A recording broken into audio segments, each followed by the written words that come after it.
তো গাইস আজকে আমি আপনাদেরকে দেখাবো কিভাবে বাস আর মোটরসাইকেল অ্যাক্সিডেন্ট করছে, বাসের তলে মোটরসাইকেল কিভাবে পড়ছে।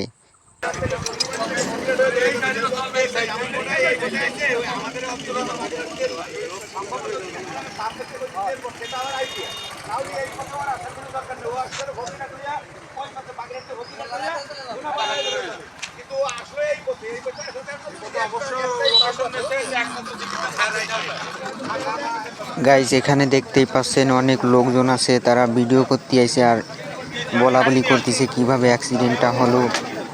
তো বেশি কথা না বলে ভিডিওটা সম্পূর্ণ আপনারা দেখতেই থাকবেন।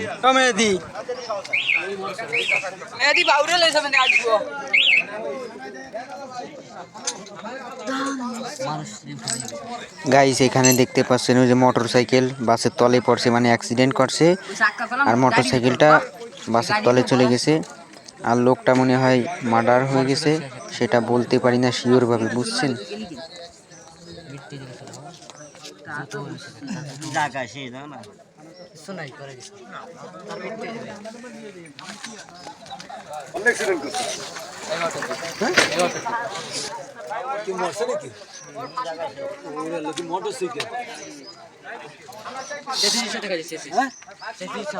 গাইস এখানে দেখতে পাচ্ছেন বাসের কাজ গুড়ি গুড়িয়ে ভাঙ্গে নিচেই পড়ছে, একবারে ছিন্ন বিচ্ছিন্ন।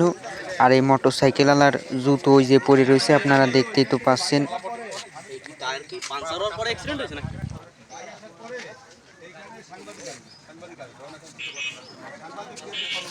টায়ার পাঞ্চার হওয়ার পর অ্যাক্সিডেন্ট হয়েছে না এমনি অ্যাক্সিডেন্ট? সেটা তো জানি না ভাই, আমরা তো কেবল আইছি। এখানে দেখতেই পাচ্ছেন ওই যে লালগেঞ্জ জেল আমার এক দোষ, ওইটার আমি আইছি, এই যে আইটি আসতেছে, আবার আমার কয় ভিডিও করা লাগবে না। গাড়ির তেল শেষ হয়ে গেছিল তো সেদিন ভরে গেছিল তেল আনছি।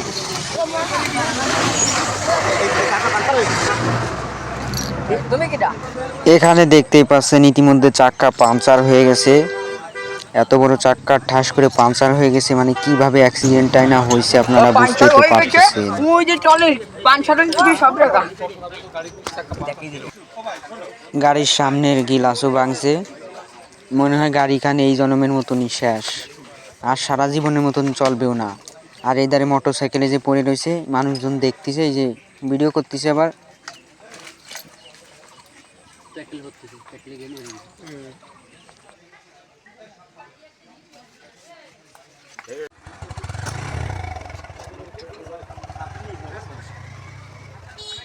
এদিকে দেখতে পাচ্ছেন মোটরসাইকেলের খাপড়া পিছনে চলে আসে, কত দূর সিটকে এই যে ভাঙ্গে গুড়ি গুড়িয়ে গেছে। এই যে এই লোকটা ভিডিও করতেছে, মানে সামনে অ্যাক্সিডেন্ট করছে, মোটরসাইকেল সামনে রয়েছে আর এই যে পিছনে চলে আসে, মানে খাপড়া কত দূর, মানে কিভাবেই না অ্যাক্সিডেন্টটা হচ্ছে গাইজ, বুঝতেই তো পারতেছেন। তো গাইজ আজকের ভিডিওটা এই পর্যন্ত শেষ। ভিডিওটা ভালো লাগলে লাইক কমেন্ট করবেন আর সবাইকে বেশি বেশি শেয়ার করবেন। খোদা হাফেজ।